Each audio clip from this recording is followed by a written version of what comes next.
Hello guys, இன்றைக்கி என்ன சேலஞ்சுன்னு பார்த்தீங்கன்னா நம்ம ஒயிட் லைனில் யார்கர் போடுறது ட்ரை பண்ண போகிறோம். மொத்தம் 6 பால்.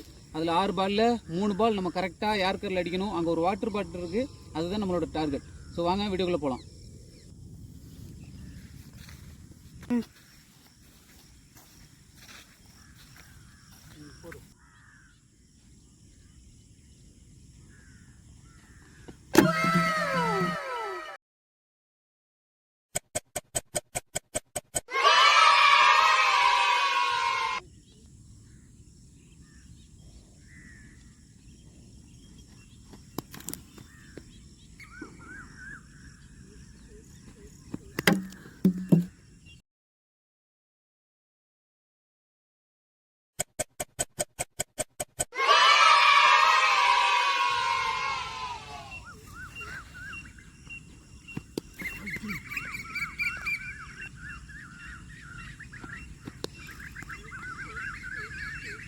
இந்த சேலஞ்ச் வீடியோ பிடிச்சிருந்துச்சுன்னா லைக் பண்ணுங்கள். அடுத்து என்ன சேலஞ்ச் பண்ணலான்றதை கமெண்ட் பண்ணுங்கள். எங்களை மோட்டிவேஷன் பண்ண நினச்சிங்கன்னா சப்ஸ்கிரைப் பண்ணுங்கள்.